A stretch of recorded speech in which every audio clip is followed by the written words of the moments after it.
Well, I just like the small town community. It's a whole lot better to live here and have a slow, easygoing life. I think a lot of people come here because it is a safe place to live.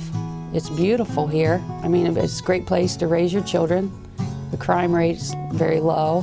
When I came to Morgan County, it was a farming community.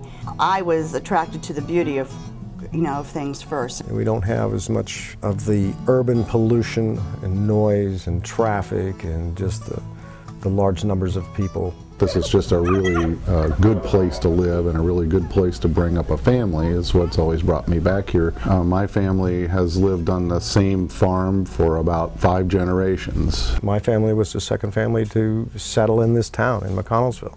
So we've been here for generations. And there are a lot of families like that. There are lots of things that keep people from coming back here. There are not a lot of economic opportunities here. Most of our young folks, when they go away and get educated, they don't come back here. We have a very high unemployment rate.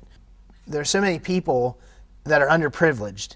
Fortunately for me, this position happened to pop open at the opportune time, and I was able to take advantage of that. Most of the people that graduate or something like that, they go up toward Columbus because there's no way down here for them to make a living. The factories or the companies we did have are mostly gone, and that was just in a 20-year period. Malt Windows, Taylor Woodcraft, the mines essentially shutting down.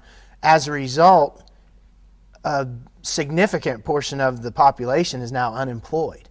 Basically in this county our unemployment has been hanging in the 11, 12, 13, even peaked out like 14, 15%.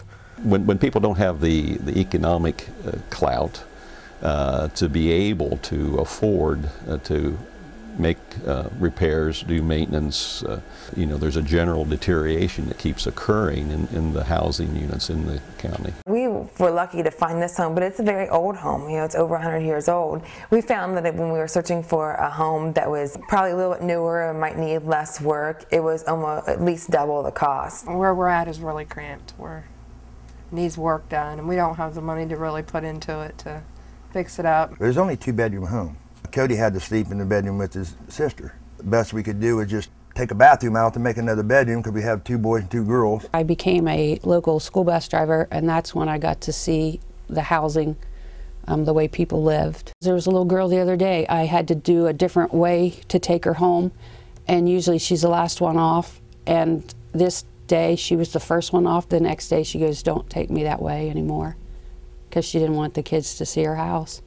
You see some really incredibly depressing housing. And in all honesty, I suspect that someone from the outside would drive by some of these places and not even believe there's someone living there. And you may be surprised to find that there's not just someone there, there's a family there, and there may be 2 families living there. When I have people coming in for meetings, that kind of thing, I do hear that, oh, we went through an area, well, where there certainly are a lot of trailers or substandard housing that exists along the river or out on the back roads. Here, you have to drive by it. It's part of the landscape. We certainly have some examples of people who are in dire circumstances, who do live in automobiles and live in camping trailers and live in tents. And we're at a time of the year right now as we move into autumn where I wonder where some of those people do go.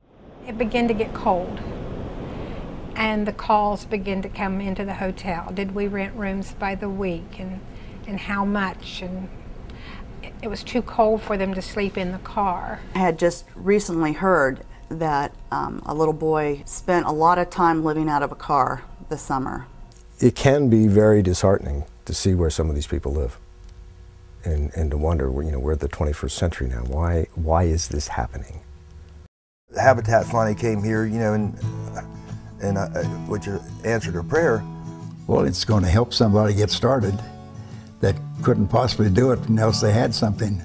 I can only imagine kids who are living in that room with cardboard separating their bedrooms because there's several living in a small house, the sense of pride that they would get if they had something new to live in. We want people to see that they don't need a handout, they just need a hand up, that really they represent assets to this community.